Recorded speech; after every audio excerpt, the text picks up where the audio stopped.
जय श्री सीताराम। जय हनुमान जी की।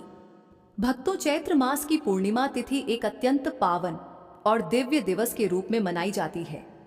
यही वह शुभ घड़ी है जब तीनों लोकों के स्वामी भगवान श्री राम के परम भक्त और भगवान शिव के 11वें रुद्रावतार बजरंगबली हनुमान जी ने इस पृथ्वी पर अवतार लिया था।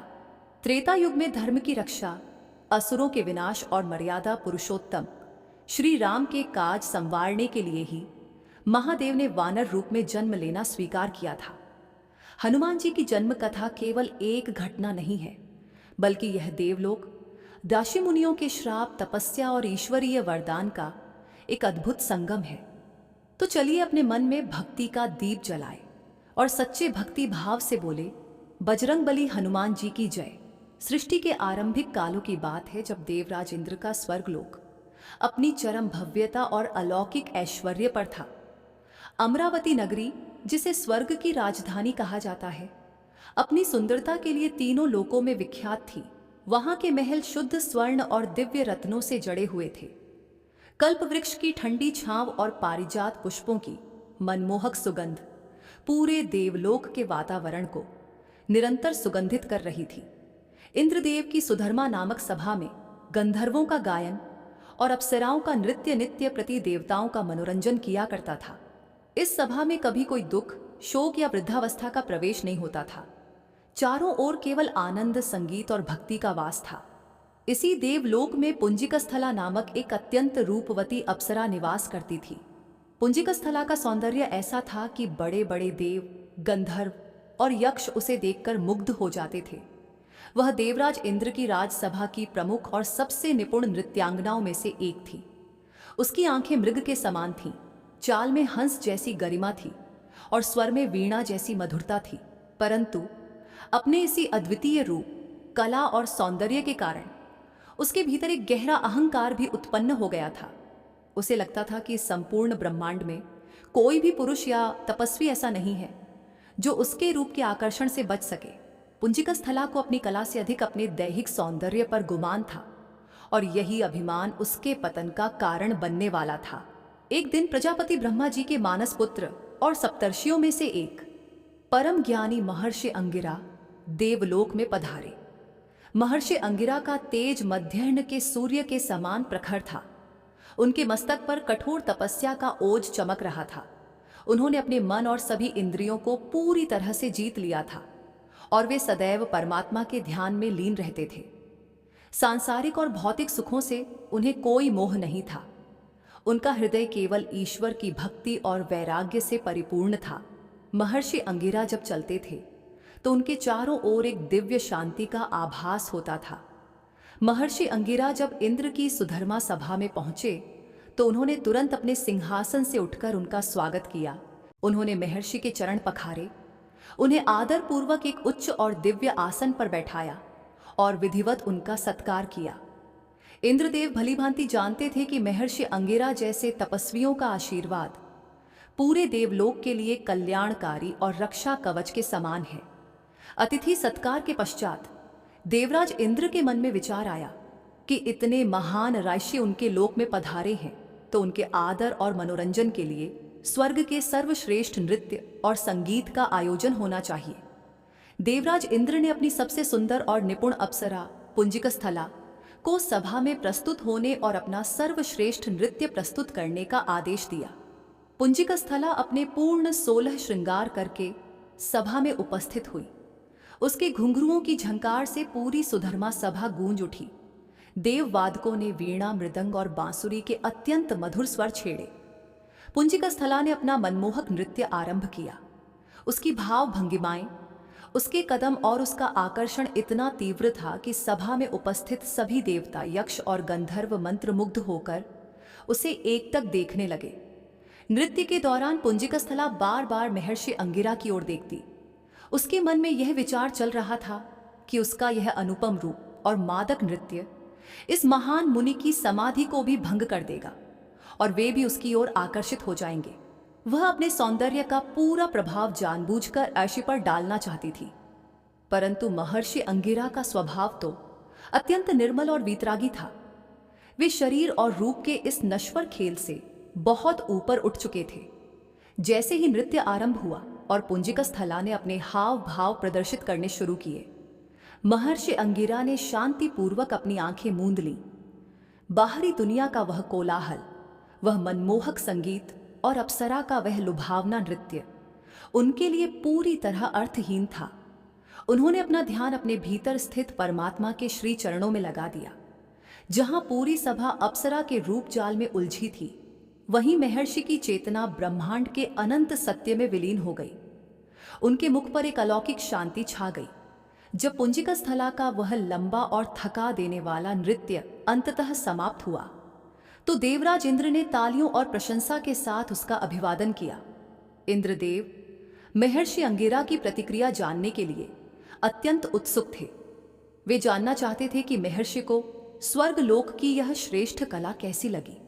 उन्होंने हाथ जोड़कर अत्यंत विनम्रता से पूछा कि हे परम आदरणीय महर्षि, आपको हमारी स्वर्ग लोक की इस श्रेष्ठ अप्सरा का नृत्य कैसा लगा? क्या इसकी कला ने आपके मन को प्रसन्न किया? महर्षि अंगिरा ने अत्यंत शांति और सहजता से अपने नेत्र खोले। उनके चेहरे पर न तो कोई लौकिक प्रसन्नता थी और न ही कोई क्षोभ। उन्होंने देवराज इंद्र की ओर देखते हुए स्पष्ट शब्दों में उत्तर दिया कि हे देवराज, मुनि स्वभाव होने के कारण मेरी इस बाहरी नृत्य, रूप या भौतिक भोग विलास में कोई भी रुचि नहीं है। मेरे नेत्र केवल परमेश्वर का दर्शन करना चाहते हैं और मेरे कान केवल ईश्वरीय नाम सुनना चाहते हैं। इस कारण मैंने इस अप्सरा के नृत्य पर बिल्कुल भी ध्यान नहीं दिया। मेरे लिए यह समय परमात्मा के ध्यान का था, अतः मैं इसकी प्रस्तुति के बारे में कुछ भी बताने में पूर्णतः असमर्थ हूं। महर्षि के यह सत्य परंतु अत्यंत स्पष्ट वचन सुनकर पूरी सभा में सन्नाटा छा गया। पुंजिकस्थला, जो अपनी भूरी भूरी प्रशंसा सुनने के लिए उत्सुक थी, यह सुनकर अचंभित रह गई। उसका अहंकार बुरी तरह आहत हुआ। उसे लगा कि आयुष्य ने जानबूझकर पूरी सभा और देवराज इंद्र के सामने उसका घोर अपमान किया है। अपनी सुंदरता के घमंड में अंधी हो चुकी पुंजिकस्थला यह भूल गई कि वह एक ब्रह्मर्षि के सामने खड़ी है। उसने क्रोधित होकर मुनि की ओर घृणा और उपहास भरी दृष्टि से देखा और उनके इस वैराग्य का अपमान करते हुए अत्यंत अनुचित शब्द कह दिए। एक ज्ञानी मुनि साधारणतः अत्यंत शांत और क्षमाशील होते हैं, लेकिन जब कोई अपने अहंकार में चूर होकर धर्म, तपस्या और सादगी का सरेआम अपमान करता है, तो प्रकृति स्वयं उसे दंड देने के लिए तत्पर हो जाती है। पुंजिकस्थला का यह दुस्साहस और अज्ञानता देखकर महर्षि अंगिरा की भ्रुकुटी तन गई। उनके नेत्रों से तपस्या का तेज एक प्रचंड क्रोध के रूप में फूट पड़ा। उन्होंने पुंजिकस्थला की ओर उंगली उठाते हुए गर्जना की कि हे अज्ञानी अप्सरा, तुझे अपने इस नश्वर रूप और सौंदर्य पर इतना अधिक अभिमान हो गया है कि तू एक तपस्वी का उपहास करने का दुस्साहस कर रही है। तू यह भूल गई है कि यह सौंदर्य क्षणभंगुर है और केवल आत्मा ही सत्य है। जिस रूप के कारण तू इस तरह चंचल, उद्दंड और अहंकारी हो गई है, वह तेरा रूप इसी क्षण नष्ट हो जाएगा। मैं तुझे श्राप देता हूं कि तेरा अगला जन्म पृथ्वी लोक पर एक वानरी के रूप में होगा। तेरा स्वभाव उस वानर प्रजाति के समान चंचल हो जाएगा और तू इसी वन वन भटकने वाले रूप में अपना जीवन व्यतीत करेगी, ताकि तेरा यह सारा अभिमान टूट सके। महर्षि अंगिरा का यह भयंकर श्राप सुनते ही पुंजिकस्थला के पैरों तले जमीन खिसक गई। देवराज इंद्र सहित पूरी सभा स्तब्ध रह गई।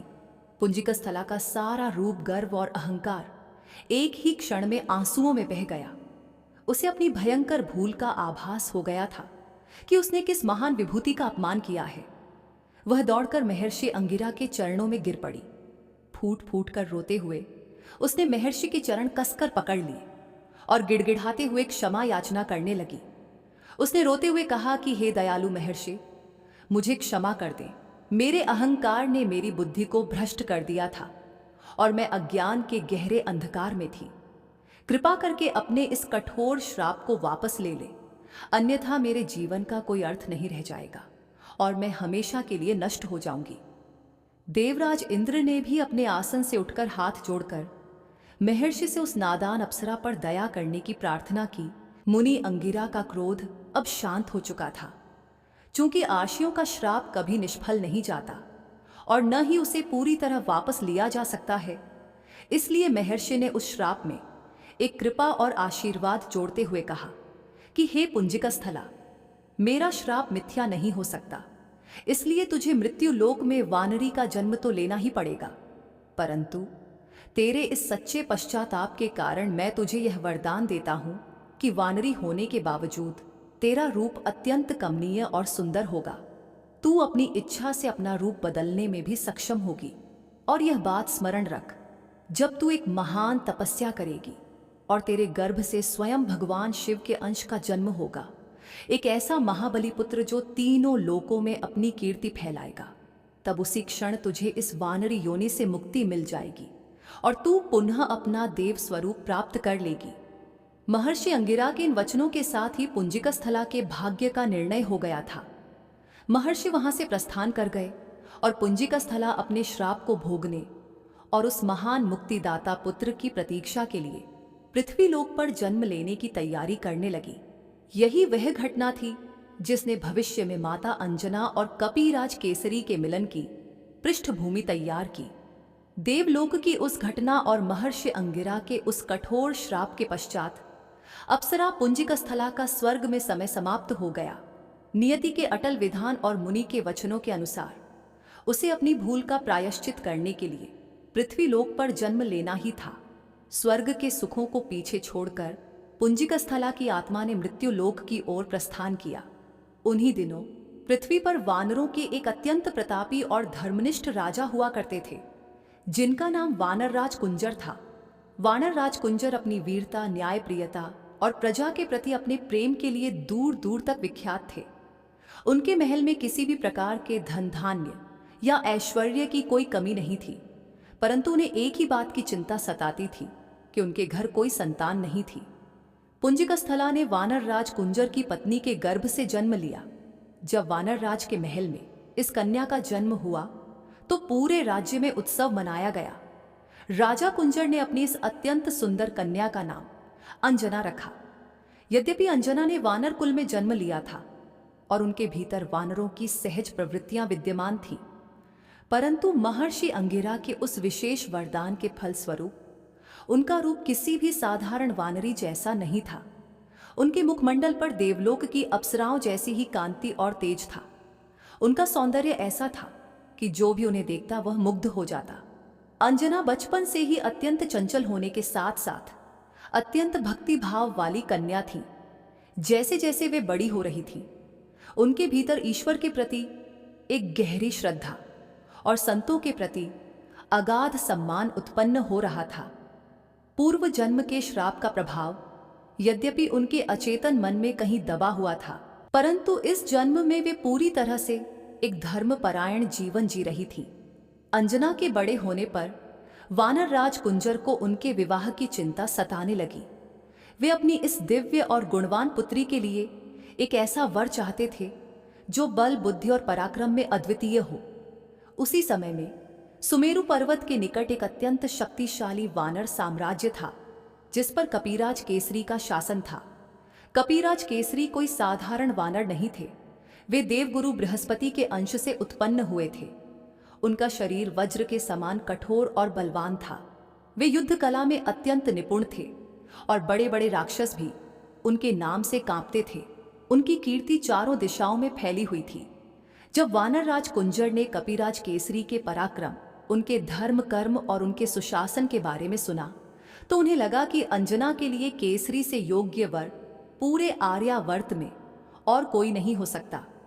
उन्होंने कपिराज केसरी के पास विवाह का प्रस्ताव भेजा। केसरी ने जब अंजना के गुणों और उनके अलौकिक रूप के बारे में सुना तो उन्होंने इस प्रस्ताव को सहर्ष स्वीकार कर लिया। शुभ मुहूर्त में अत्यंत भव्य और दिव्य रूप से माता अंजना और कपिराज केसरी का विवाह संपन्न हुआ। विवाह के पश्चात अंजना अपने पति के साथ सुमेरु पर्वत पर स्थित उनके विशाल महल में आ गई और वहां महारानी के रूप में निवास करने लगी। विवाह के पश्चात कई वर्ष अत्यंत आनंद और सुखपूर्वक बीत गए। कपिराज केसरी और अंजना का वैवाहिक जीवन अत्यंत मधुर था।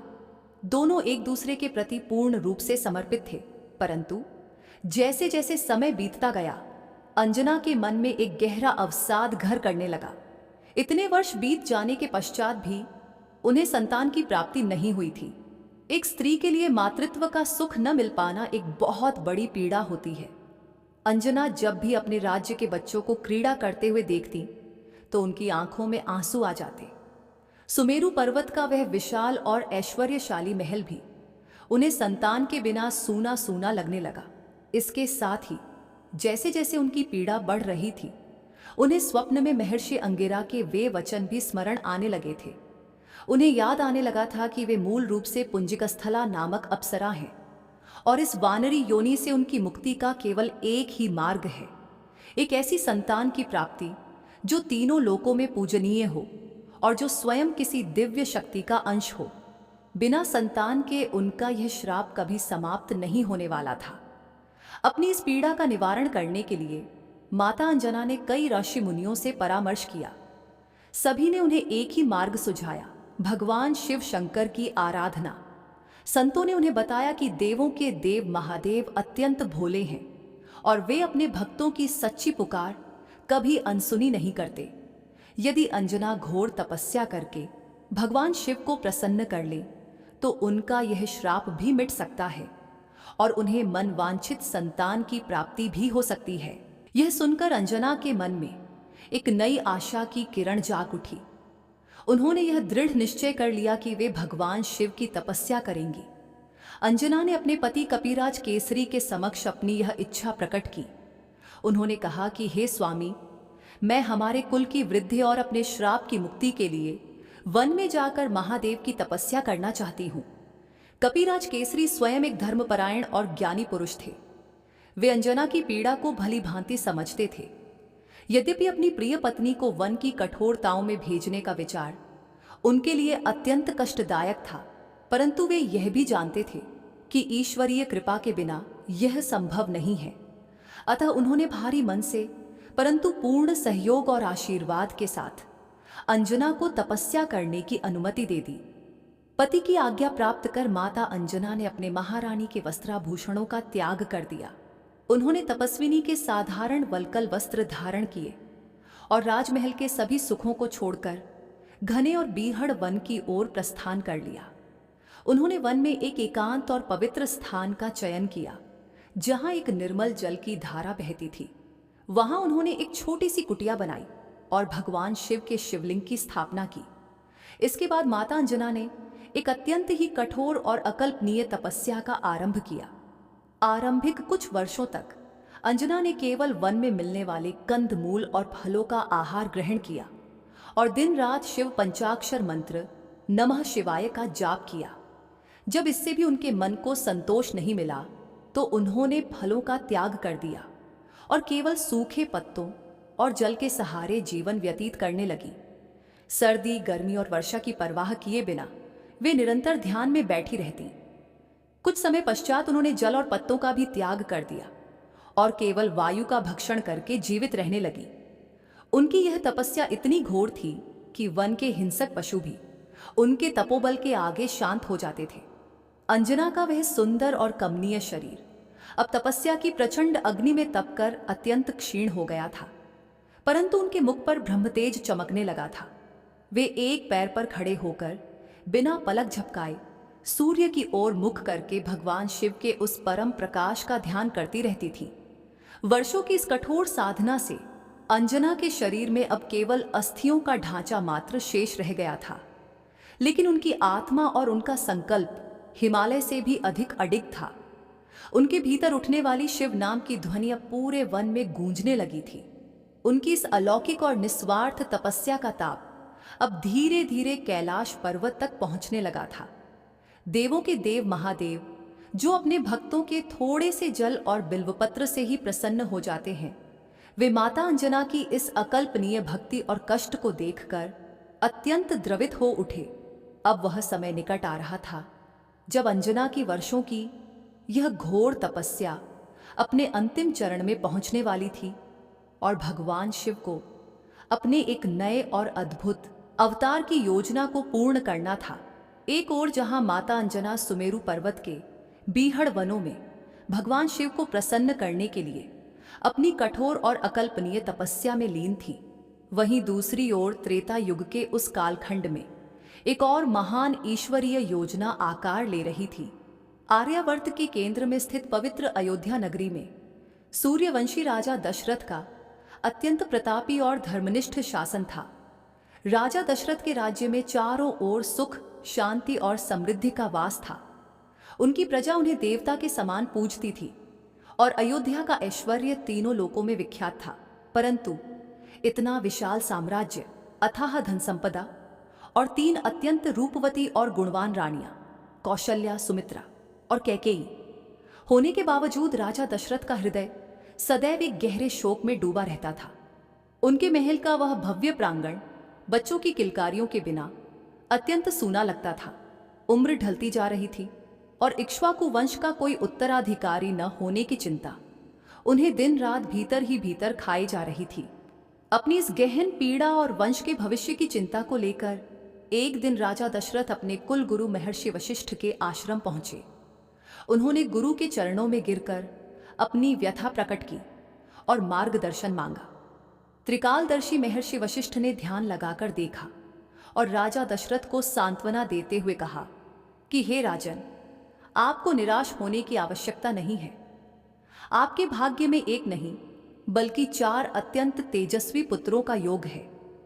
गुरु वशिष्ठ ने उन्हें सुझाव दिया कि वे संतान प्राप्ति के लिए महान पुत्रेष्टि यज्ञ का आयोजन करें और इस अनुष्ठान को संपन्न कराने के लिए परम ज्ञानी और तपस्वी आर्षि श्रृंगी को आमंत्रित करें। गुरु की आज्ञा पाकर राजा दशरथ ने तत्काल यज्ञ की तैयारियां आरंभ कर दी। सरयू नदी के पावन तट पर एक विशाल यज्ञशाला का निर्माण किया गया। आर्षि श्रृंगी के दिशा निर्देशन में अत्यंत विधि विधान और वैदिक मंत्रोच्चार के साथ पुत्रेष्टि यज्ञ आरंभ हुआ। यज्ञ की पवित्र अग्नि प्रज्वलित की गई और उसमें दिव्य आहुतियां डाली जाने लगी। कई दिनों तक चलने वाले इस महायज्ञ के अंतिम दिन जब आर्षि श्रृंगी ने वेद मंत्रों की गूंज के साथ यज्ञ कुंड में अंतिम पूर्ण आहुति अर्पित की तो एक अद्भुत चमत्कार हुआ। यज्ञ कुंड की धधकती हुई ज्वालाओं के बीच से स्वयं अग्निदेव एक अत्यंत दिव्य और तेजोमय स्वरूप धारण करके प्रकट हुए। उनके हाथों में स्वर्ण का एक चमकता हुआ पात्र था जिसमें ईश्वरीय वरदान से युक्त अत्यंत सुगंधित और दिव्य खीर भरी हुई थी।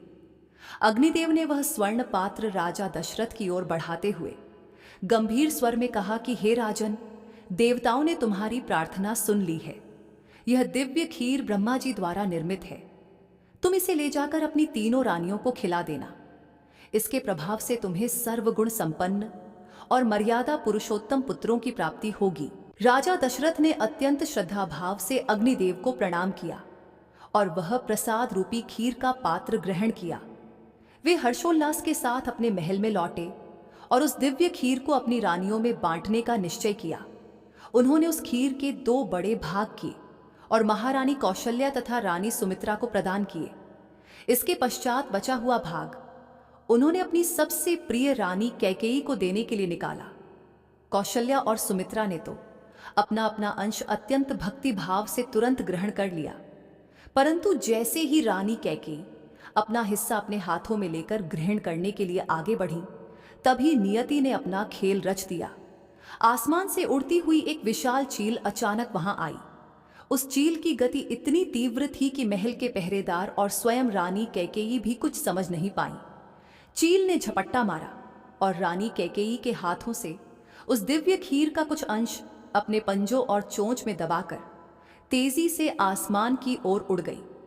पूरा राजमहल इस अप्रत्याशित घटना से चकित रह गया, परंतु कोई नहीं जानता था कि यह चील कोई साधारण पक्षी नहीं थी, बल्कि यह स्वयं देवराज इंद्र के आदेश और पवन देव के मार्गदर्शन में एक अत्यंत महत्वपूर्ण ईश्वरीय कार्य को संपन्न करने जा रही थी। यह उस महायोजना का हिस्सा था जिसमें एक ओर भगवान विष्णु को राम के रूप में अवतार लेना था और दूसरी ओर उनकी सेवा के लिए भगवान शिव को एक शक्तिशाली वानर रूप में अवतरित होना था। वह चील उस दिव्य खीर को अपने मुंह में दबाए हुए अयोध्या से बहुत दूर सुमेरु पर्वत के उन घने जंगलों के ऊपर से उड़ने लगी, जहां माता अंजना भगवान शिव की घोर तपस्या में लीन थी। माता अंजना की तपस्या अब अपनी चरम सीमा पर पहुंच चुकी थी। उनका शरीर भले ही कृशकाय हो गया था, परंतु उनकी आत्मा शिव के प्रकाश से जगमगा रही थी।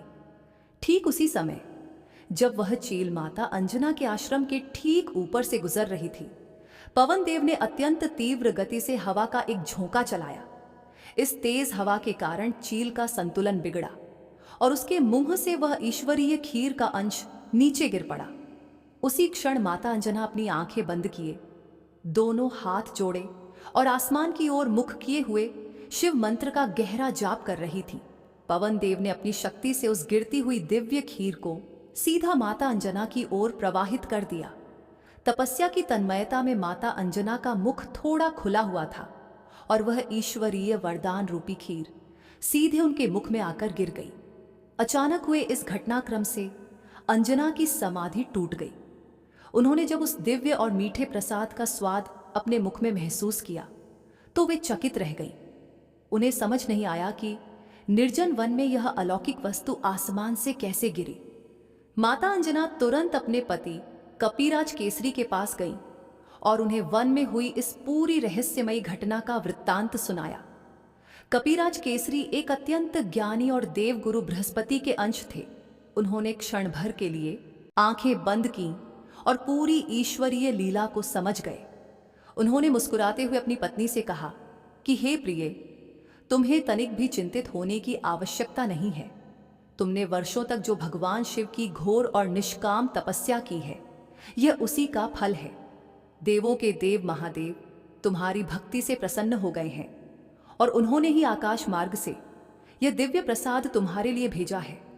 इसे भगवान शिव का साक्षात आशीर्वाद और प्रसाद मानकर बिना किसी संकोच के ग्रहण कर लो। अपने पति के आश्वस्त करने वाले वचन सुनकर माता अंजना अत्यंत प्रसन्न हुई। उन्होंने भगवान शिव की दिशा में दोनों हाथ जोड़कर प्रणाम किया और उस संपूर्ण खीर को महादेव का प्रसाद समझकर अपने कंठ से नीचे उतार लिया। उस दिव्य वरदान के प्रभाव से शीघ्र ही माता अंजना गर्भवती हो गई। उनके गर्भ में स्वयं भगवान शिव का 11वां रुद्र अंश पलने लगा था। पवन देव के माध्यम से वह प्रसाद अंजना तक पहुंचा था, इसलिए वायुदेव का भी एक बड़ा अंश उस बालक में समाहित हो गया। गर्भधारण के पश्चात माता अंजना का मुखमंडल एक अलौकिक तेज से चमकने लगा। उनका वह खोया हुआ अप्सराओं वाला सौंदर्य अपनी पूर्ण आभा के साथ वापस लौट आया। अंततः चैत्र मास की पूर्णिमा तिथि को, जब ग्रहों और नक्षत्रों की स्थिति अत्यंत शुभ और कल्याणकारी थी, मंगलवार के पावन दिन माता अंजना के गर्भ से एक अत्यंत तेजस्वी, बलशाली और दिव्य बालक का जन्म हुआ। ये बालक कोई और नहीं बल्कि हमारे आराध्य केसरी नंदन पवन पुत्र हनुमान जी थे। जन्म के समय ही उनके कानों में कुंडल चमक रहे थे। उनका शरीर वज्र के समान कठोर था और उनके मुख पर सूर्य के समान तेज था।